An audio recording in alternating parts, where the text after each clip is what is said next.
নমস্কাৰ বন্ধুসকল, মই হিৰেণ। আজিৰ ভিডিঅ'ৰ উদ্দেশ্য হৈছে এই 2026 বৰ্ষত তুলা ৰাশিৰ ব্যক্তিসকলে প্ৰেম আৰু বৈবাহিক জীৱনৰ ক্ষেত্ৰত কেনেধৰণৰ ফলাফল লাভ কৰিব তাৰে সম্পূৰ্ণ বৰ্ণনা।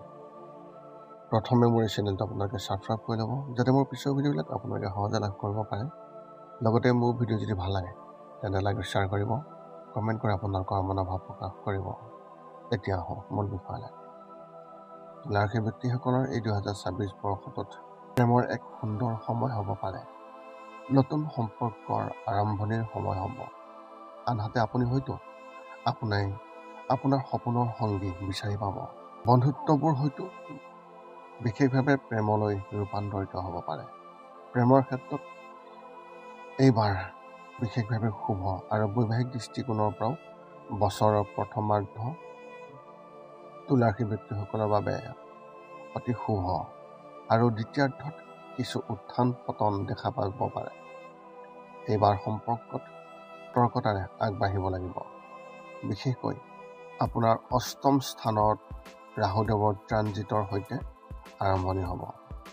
বৃহস্পতিৰ ইতিবাচক প্ৰভাৱৰ বাবে আৰম্ভণিতে আপোনাৰ সম্পৰ্কবোৰ সুষমতাপূৰ্ণভাৱে হ'ব, কিন্তু নৱেম্বৰৰ পিছত প্ৰেম আৰু বৈবাহিক জীৱনত সাৱধানতা অৱলম্বন কৰিব লাগিব। প্ৰেম আৰু বৈবাহিক দৃষ্টিকোণৰ পৰা বছৰৰ প্ৰথমাৰ্ধ আপোনাৰ বাবে ইতিবাচক হ'ব। বৃহস্পতি দেৱৰ প্ৰভাৱে আপোনাৰ ব্যক্তিগত জীৱনলৈ সুখ কঢ়িয়াই আনিব।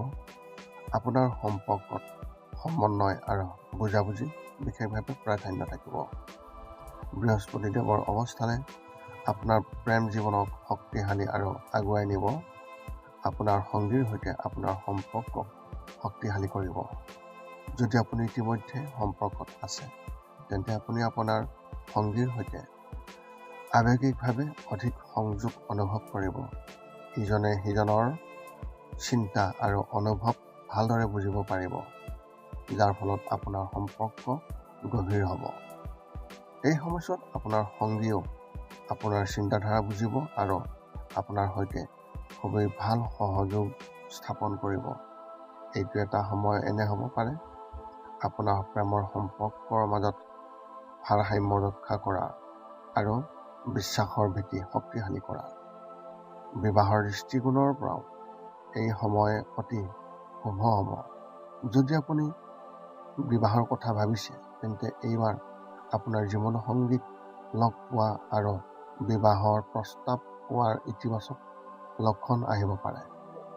এই সময়ছোৱাত আপোনাৰ সংগীৰ সৈতে আপোনাৰ বুজাবুজি গভীৰ হ'ব আৰু আপুনি আপোনাৰ সম্পৰ্কক নতুন দিশলৈ লৈ যোৱাৰ বিশেষভাৱে কথা চিন্তা কৰিব পাৰে। এই বছৰৰ ভিতৰত দীৰ্ঘম্যাদী ভ্ৰমণৰ সুযোগ থাকিব পাৰে। এই ভ্ৰমণবোৰে আপোনাৰ প্ৰেম জীৱনলৈ সুখ আনন্দ কঢ়িয়াই আনিব পাৰে।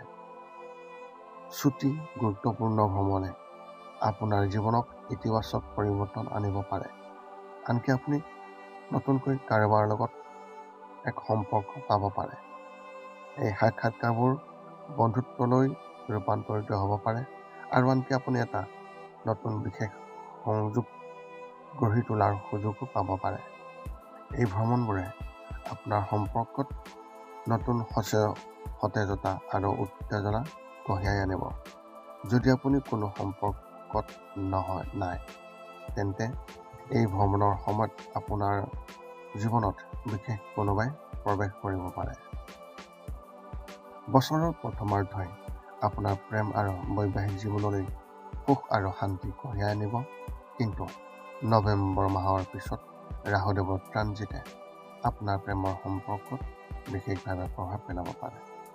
ৰাহুৰ এই অৱস্থানে আপোনাৰ সম্পৰ্কবোৰত, বিশেষকৈ প্ৰেম আৰু বৈবাহিকৰ ক্ষেত্ৰত ইয়াৰ সৈতে জড়িত সম্পৰ্কবোৰত হঠাতে উত্তেজনা বা ভুল বুজাবুজি আনিব পাৰে।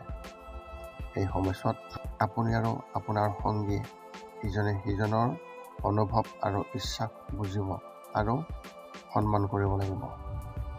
সৰু সৰু সমস্যাবোৰ ডাঙৰ সমস্যালৈ পৰিণত হোৱাৰ আগতে শান্তিপূৰ্ণ যোগাযোগৰ জৰিয়তে সমাধান কৰিব লাগিব। কেৰিয়াৰৰ দৃষ্টিকোণৰ পৰা এই সময় আপোনাৰ আত্মনিৰীক্ষণ আৰু নতুন সুযোগ চিনিব পাৰিব আৰু অনুপ্ৰাণিতও কৰিব। ৰাহুদেৱৰ প্ৰভাৱৰ বাবে এই সময়ত আপোনাৰ সম্পৰ্কত কিছু নিশ্চয়তা আনিব পাৰে। সেয়েহে বছৰৰ শেষত প্ৰেম আৰু বৈবাহিক জীৱনৰ যাত্ৰা লোৱাটো অত্যন্তই প্ৰয়োজনীয় হ'ব। আপোনাৰ সম্পৰ্কত স্থিৰতা বজাই ৰাখিবলৈ আপুনি মুকলিকৈ যোগাযোগ কৰিব লাগিব আৰু কোনো ধৰণৰ দ্বিধাবোধৰ পৰা আঁতৰি থাকিব লাগিব। যদি আপুনি বিবাহিত তেন্তে এই সময়ছোৱাত আপোনাৰ সংগীৰ সৈতে সম্পৰ্ক উন্নত কৰাৰ বাবে অধিক সময় উচৰ্গা কৰিব লাগিব। আপোনাৰ বৈবাহিক জীৱনত সৰু সৰু কথাবোৰক লৈ মতানৈক্যৰ সৃষ্টি হ'ব পাৰে, গতিকে এই মতানৈক্যবোৰ তীব্ৰতৰ হোৱাৰ আগতেই সমাধান কৰিবলৈ আপুনি চেষ্টা কৰিব লাগিব। এতিয়া আপুনি সকলো তথ্য লাভ কৰাৰ পিছত এই 5টা কাম কৰিবলৈ আপুনি যিমান পাৰি চেষ্টা কৰক। সৰ্বপ্ৰথমটো হৈছে আপুনি আপোনাৰ শৰীৰটো সুস্থ কৰি ৰাখিবলৈ দৈনিক যোগাসন কৰক, য'ত মূলতঃ 10 মিনিটৰ বাবে ওমকাৰ মন্ত্ৰ, 10 মিনিটৰ বাবে কপালভাতি আৰু 10 মিনিটৰ বাবে অনুলোম বিলোম। ইয়াৰ লগে লগে আপোনাৰ শাৰীৰিক আৰু মানসিক স্বাস্থ্য একেবাৰে নিখুঁত হৈ থাকিব। 2 নম্বৰটো হৈছে ৰাতি শোৱাৰ আগতে নিস্তব্ধ আৰু নিৰ্জন ঠাইত 10 পৰা 20 মিনিট ধ্যান কৰিব লাগে। ইয়াৰ দ্বাৰা 2টা উপকাৰ পোৱা যায়। এটা হ'ল আপুনি ভাল টোপনি পাব আৰু দ্বিতীয়টো হৈছে পিছদিনা আপুনি সতেজ অনুভৱ কৰিব। ধ্যান কৰি থাকোঁতে মধ্যমীয়া শব্দৰ শান্ত সংগীতো আপুনি শুনিব পাৰে। 3 নম্বৰটো হৈছে প্ৰতি মঙ্গলবাৰে পুৱা নিশ্চয় হনুমান চালিচা পাঠ কৰক আৰু হনুমান মন্দিৰ দৰ্শন কৰক, নতুবা আপুনি বিষ্ণু মন্দিৰ দৰ্শন কৰক। ইয়াৰ দ্বাৰা আপোনাৰ আৰু আপোনাৰ পৰিয়ালৰ যিকোনো সদস্যৰ সংকট দূৰ হ'ব আৰু সদায় সুখ আৰু শান্তি থাকিব। 4 নম্বৰটো হৈছে ঘৰৰ বাহিৰত গৰু আৰু কুকুৰক প্ৰতিদিনে আপুনি পাৰিলে খাদ্য খুৱাব লাগে। খাদ্য খোৱা আৰু যদি পাৰে চৰাই চিৰিকটি আদিকো খাদ্য আৰু পানীৰ যোগান ধৰক। এই পৃথিৱীখন যিমান আমাৰ সিমানেই সিহঁতৰো। নিতৌ ইহঁতক খুৱাই আমি তেওঁলোকৰ পৰা এক আশীৰ্বাদ লাভ কৰিব পাৰোঁ আৰু আমাৰ ওপৰত থকা গ্ৰহবোৰৰ কুপ্ৰভাৱ দূৰ হ'ব। সদশেষত 5 নম্বৰটো হৈছে আপুনি পাৰিলে মাজে মাজে চৌপাশৰ দুখীয়া ব্যক্তিসকলক আপুনি পাৰিলে সহায় কৰক আৰু ভোকাতুৰ ব্যক্তিসকলক আপুনি পাৰিলে খুৱাবলৈ চেষ্টা কৰক।